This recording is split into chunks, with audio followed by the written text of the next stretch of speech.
اهلا وسهلا، مرحبا بكم في قناه مغربيه حره. كي دايرين؟ لاباس عليكم؟ توحشتكم الصراحه.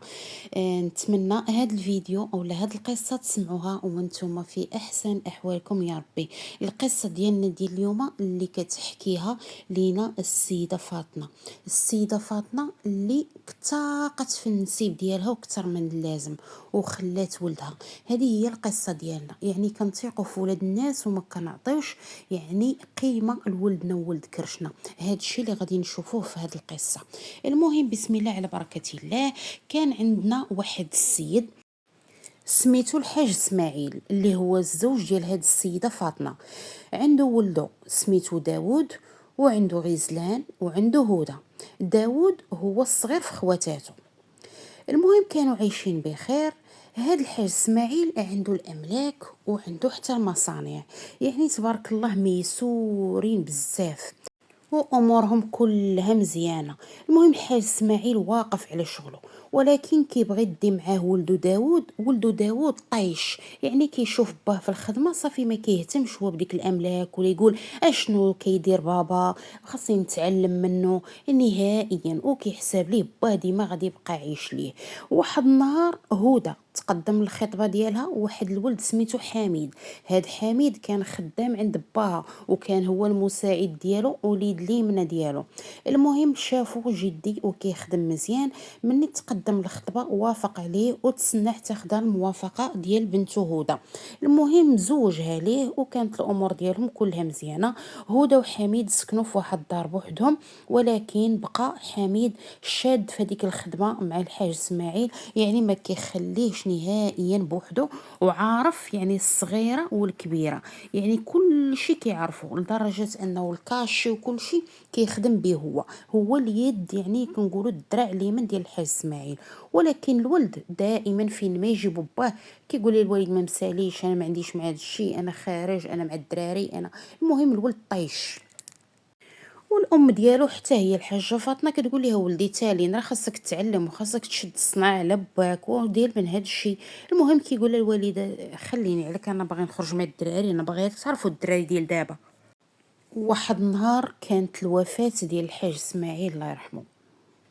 هذاك النهار كان صعيب بزاف، لا على العمال ولا على الدار ديالو، يعني الأسرة الصغيرة ديالو. داود خدا واحد الصفعة قوية، والحاجة فاطمة كذلك، وغزلان وهدى. غزلان ما كانتش كتقرا، بعد ما كملت القرايه ديالها فضلات انها تبرك في الدار، يعني كانت ما خاصهاش وما محتاجاش الخدمه، يعني كملات قرايتها وتفقهات، ولكن فضلات تبرك في الدار. كان هذاك الاب الحاج اسماعيل كيدخل عليهم كتدخل الفرحه، وكان كيبغي بناتو بزاف بزاف، يعني كان مصاحب معاهم، وحتى هدى اللي مزوجه.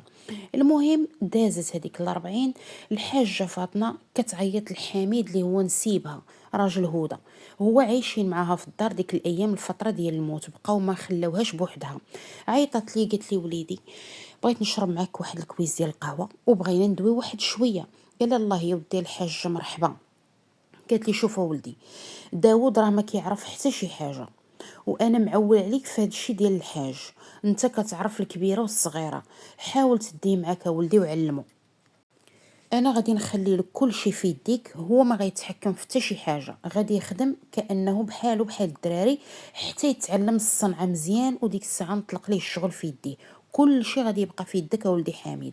قال الله يا ودي الحاج هذا الشيء وكان، انا قال لها نفديكم بدمي، والحاج راه خيره كتير عليا، والحم كتافي راه من خيره. قالت لي عارفه وليدي اللي كاين. المهم السيده فاطمه جمعت ولادها داود وغزلان وهدى، بركو في الصالون، وقالت لهم راني محتاجه نتكلم معكم. حنا راه ما يمكنش غنبقاو موقفين هذا الشيء، خاصنا نعرفوا اشنو غادي نديروا في هذاك الخدمه ديال باكم، لان العمال راه حتى هما عندهم وليدات وتا هما كيتسالوهم كراوات، وخاص يعني نقادوا الامور. غزلان وهدى فرحوا، قالوا ايه هذا الشيء اللي خاصو يكون. غزلان قالت لي هذا هو الوقت باش داوود يترجل ويوقف على الخدمه ديال باه، وحتى انا الا احتاجوتيني راه حتى انا نعاونو.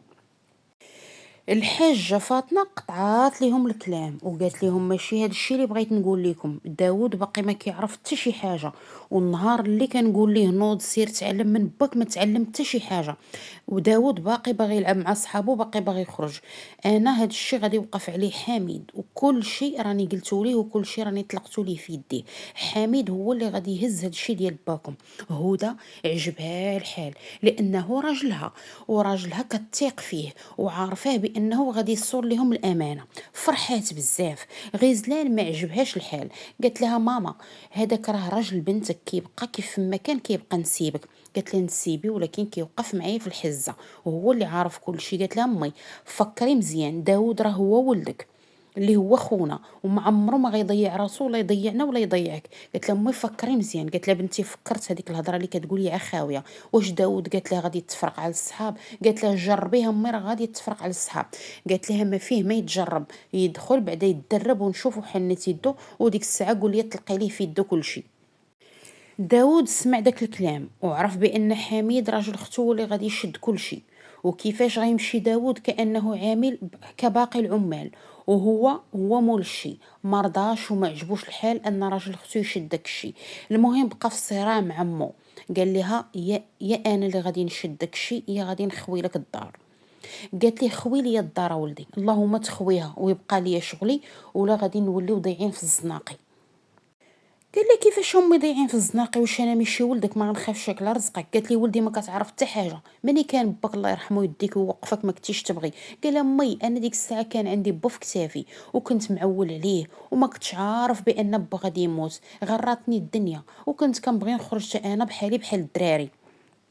قالت لي وتا دابا سير خرج بحالك بحال الدراري وسير تخدم، خدم مني تتعلم من حميد كلشي، ديك الساعه جي انا معاك. هز الساكو ومشى في حالاته، كرا ودبر على خدمة مهم بعيد على المحلات ديال باه. داود ترجل ولكن مو ما بقات عارفه عليه حتى شي حاجه. غيزلان كان كيجاوبها في التليفون وكانت مره كتواصل معاه وكانت طلقات معاه 2 مرات. المهم كانت قلبها على خوها وكان باقي فيها الحال لان حساس بان خوها دخلات معاه الموت ديال باه وعرف بانه راه هو اللي كان عند ديك العائله. الام ما عطاتوش فرصه وما جرباتوش باش تشوف واش ولدها غادي يقدر يعني يوقف على رجليه ولا لا ويقابل الخدمه ديال باه. المهم غيزلان بقات كتواصل معاه دائما، ما عمرها ما خطاتو، دائما يوميا كتسول على احواله وكتعاون معاه الا خصاتو شي حاجه. واخا كيقول لها انا راني خدام كتقولي شوف واخا انت خدام حنا رزق بانا راه كيجينا وضروري خاصك تاخذ منه شي بركه. كيقول لها ما خاصنيش بيه، رزق هذاك اللي شادو. كتقول لي الله يلعن الشيطان اخويا صافي خليها هو غادي يقاد شويه الامور وغادي نشوفوا كيفاش نسلكوا معاه ونحيدوه. كيقول لي شوفي امي راه ما غاديش تحيدو من تما، غادي تبقى تيدير ليها شي فضيحه عاد غتقول راه داود على حق. قال لها انا داك السيد حميد راه ما داخلش ليا المخي كاع وما كان يعني خاطري ما كترتاحش ليه. واحد النهار حميد دار في بالو انه غيتلاقى بداود، عيط ليه في التليفون جاوبو قال لي خبر الخير، قال لي بغيت نشوفك اخويا. تلاقاو في السياره. حميد بدا كيدور مع داود يعني عطاه الفلوس، كيقول ليه ما خاصني حتى شي حاجه من هاد الشيء. كيقول لي كيفاش انت؟ قال لك جاي كتدور معايا وداير فيا خير من رزق با اللي هو رزقي. قال لي واش انت ما عارفش راه انا وريت؟ قال لي اي راني عارفك اخويا ولكن انا راه غير جيت قلت انا لا تعود تحتاج. قال لي خدام برزقي ما محتاج حتى شي حاجه. ما عجبوش الحال ونزل وسط الطوموبيل ومشى في حالاته كيعيط لختو كيقول لها اللي قلت لك انا حميد راه عيط ليا وجا كيتباهى وكيفوح عليا بفلوس با، هاد الشيء اللي ما بغيتش. قالت لي شوف راه حتى انا مني كيجيب داك المصروف الشهري لمي قالت لي راه ما كيعجبنيش الحال، ما كيعجبنيش نهائيا. قالت لي راه ما كرضاش كنا كناخذو من عند بانا ولينا ناخذو من عند نسيب وشنو رزقنا. داود كانوا عنده شي صحابه وعنده علاقه بهم في الخدمه ديال باه، كان فاش كيمشي كان كيتعرف عليهم وكيعرفهم ولاو كيتشكاو ليه كيقول ليه الخدمه اللي كانت راه ما بقاتش كيف ما كانت، راه ما بقيناش كناخذوا بزاف ديال المستحقات، ما بقيناش كناخذوا لي بريم. المهم كيقول لهم نتوما خاصكم تدويو على راسكم، انا ما عندي ما ندير، انا براسي راني خارج من الدار على قبل داك الموضوع. المهم العمال ولات عندهم مشاكل كثيره في الخدمه وهذا الشيء كله ما كيوصلش للحاجه فاطمه ولا لهدى مراته. مازال داود كيقول لغيزلان كتقولي صافي راه مشكله ودابا تحل، شوف شنو كان ولا كون راه شرا شي حاجه اخرى وتزير في الفلوس داكشي علاش ما عطامش البريم. داود كيقول لغيزلان: صدقتي، وفين عمر با الله يرحمه عطل على شي واحد البريم، وفين عمرو قال لها العمال ديال با تشكاو ولا تسمع الصوت ديالهم. قالت لي: نهائيا اخويا، هاد الشيء راه كيدعو للشك. قال: سيري كوني هانيه. داود بقى على اتصال مع دوك الدراري، وبقى كيعرف بشويه بشويه بشويه بشويه، حتى لقى ان حميد ولا كيخرج وكيقصر وما كاينش في هاد العالم، وفهم بان الفلوس كتضيع في القصاره. يعني مخلي هدى في الدار وهو ماشي كيقصر مع وحدينات اخرين، لدرجه انهما جابوا ليه التصاور. عيط على غزلان وقال لها: بغيت نشوفك. قالت لي: واخا خويا. تلاقاو وقال لها: حميد راجل اختك راه ما بقاش هو هذاك. قالت لي: حتى انا راه كيبان لي ماشي هو هذاك. قال لها: من غير ان البريمات والمشاكل داكشي اللي ولا في الخدمه والمستحقات ديال العمال، قال لها راه ولا خارج طريق الفساد. قالت لي: اش كتقول؟ قال لها: هاتي هانتي شوفي التصاور. قال لها: واش هدى ما كتقول والو، ما كتشكي من والو؟ قالت لي: هدى شنو على نيتها؟ قالت لي: ما كتشكي من حتى شي حاجه نهائيا. هي عا كدور حميد، حميد مسكين محن، حميد راه هو صاين لينا رزقنا، حميد راه داير. وقال لها امي، قالت لي: حتى هي كيجيب لها داك الرزيق كتشدو. طوالت الايام وجات الايام، وداود لقى بان كاين اختلاسات حقيقيه وقويه في المعامل ديال باه، وجابوا ليه الدراري تبرقيقه بانه هز قروض بالضمانات ديال يعني المحلات فين كاين المصنع والشركه، يعني قفرها عليهم وغرقهم في الديون. داود بدا كيكتشف هذا الشيء، ولكن باقي خاصو تيتاكد. بقى مع الدراري اللي خدامين معاه على تواصل حتى خدا الادله. مني جا داود عند غيزلان كيقول لها: شنو كاين، ها شنو كاين، ها شنو كاين. قال لها: ضربي الطم حتى غادي نتاكد. غيزلان قالت لي: الله يا ودي الله، تالي غنبقى ضاربه الطم. قالت لي: تنخرجوا للزنقه نتلاحوا للزنقه. قالت لي: هذا الشيء خاصني نقولوا لامي. مشات عند امها الحاجه فاطمه، قالت لي: شوف امي، راه اش كاين هاش كاين واش كاين. قالت لي: هاد الاخبارات كلها جابها ليا ولدك. قالت لي: شوف يا بنيتي، انا راني حسيت بشي حاجه وما قدرت نقول والو. قلت لها: ربما انا فاهمه غلط. قالت لها: شهرين بنتي ما كيجيبش ليا فلوس المصروف نهائيا، كيقول لي: واخا تنجيب لك، واخا الحاجه راني خديت شي حاجه، راني هزيت شي سلعه. قالت لها: امي كيكذب عليك، السلعات اللي هزهم كلهم قالت لها غير كريدي. قالت لها: والضمانات ديال المحلات. قالت لها: امي بركنا على الضص. قالت لي: هاو داود خويا جاب لي كل شيء التفاصيل. قالت لي: كيفاش داود؟ قالت لي: امي كنتلاقى به من نهار خرج من الدار وانا كنتلاقى به يوميا. قالت لها: كنتصل به ومني كنبغيو ندويو كنتلاقى به. قالت لها: العمال كلهم كيتشكاو، ومن شحال هادي ما خداو لا بريم لا حتى شي حاجه، مستحقاتهم وسويعهم اللي كيزيدوها راه ما كيتخلصوش عليها، كيبقى عليهم حتى غرق لك المصنع والشركه في الديون. اش بان لك امي؟ فضلتي نسيب على ولدك؟ قالت لها: درتها بنيتي بيدي، درتها بيدي. قالت لها: كون خليتكم عدتوما بجوج وما غديروش هاد الحاله وما تضروش الناس وما تضرونيش.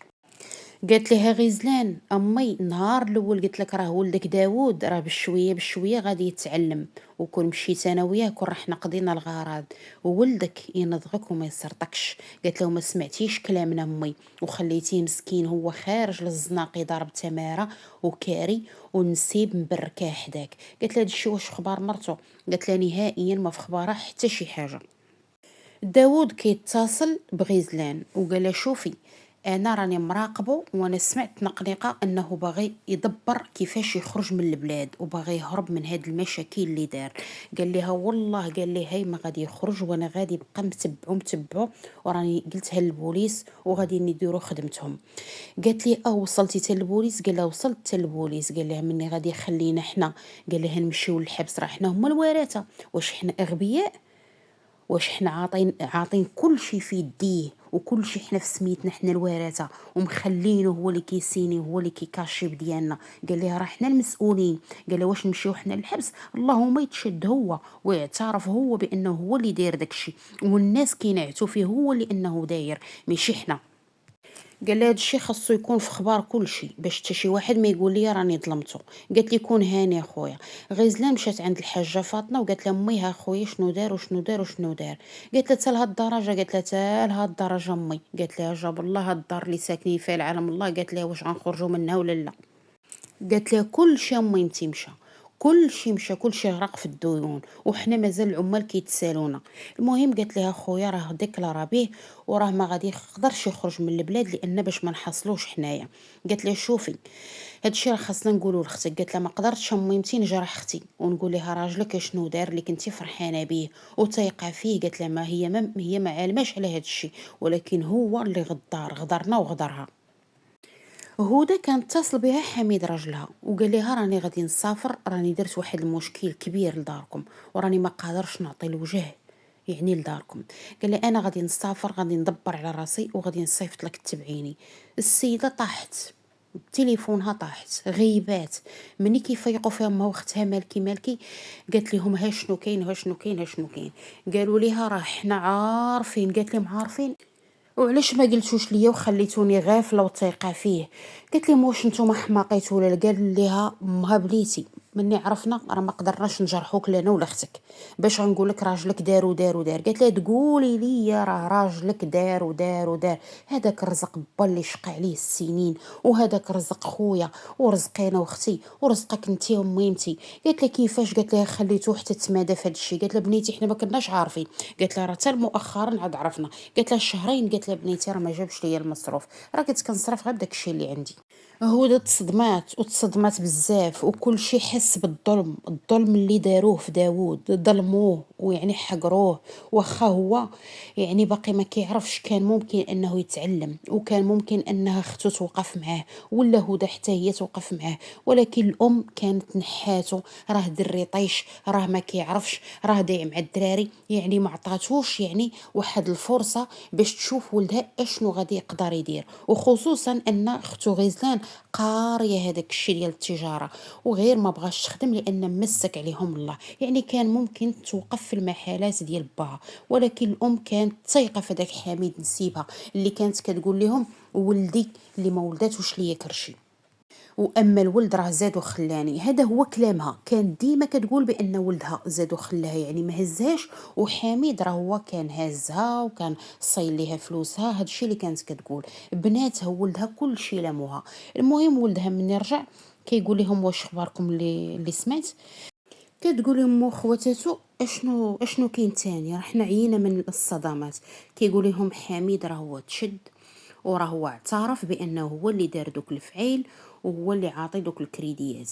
قال لهم الناس ما كيعرفوش يعني راه هو دار، ولكن خاصهم فلوسهم، حنا ما غيطرى لينا والو، ولكن راه كل شيء غادي يتباع لان حاط ضمانات.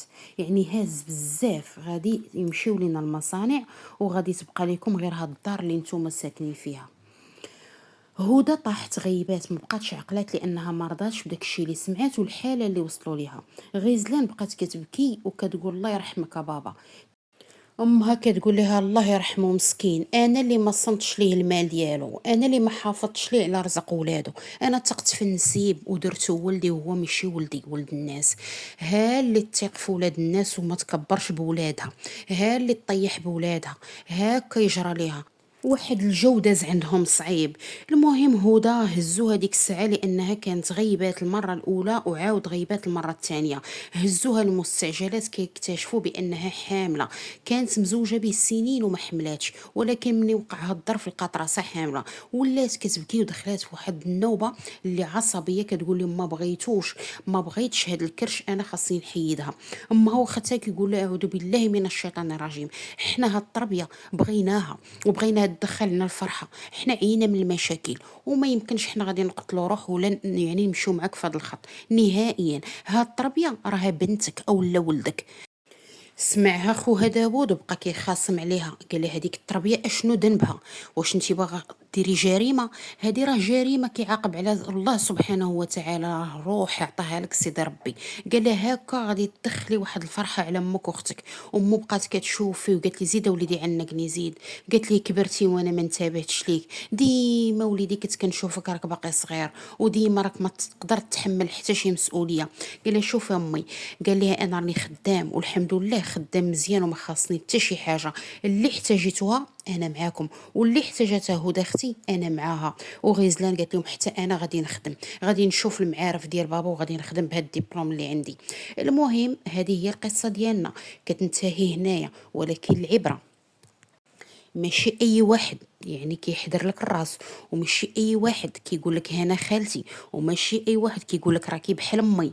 اتونسيون، يعني شي حاجه اللي غادا تثيقي فيها سبقي ولادك. راه قليل، ما كنعموش، ولكن قليل قليل قليل قليل اللي غادي تلقيه ولد الناس وغادي يقرا لك همك، وغادي يعني غادي يصونك ويصون لك رزقك ورزق وليداتك. يعني انسان يفكر 100 تخميمه ولا ضربه بالمقص.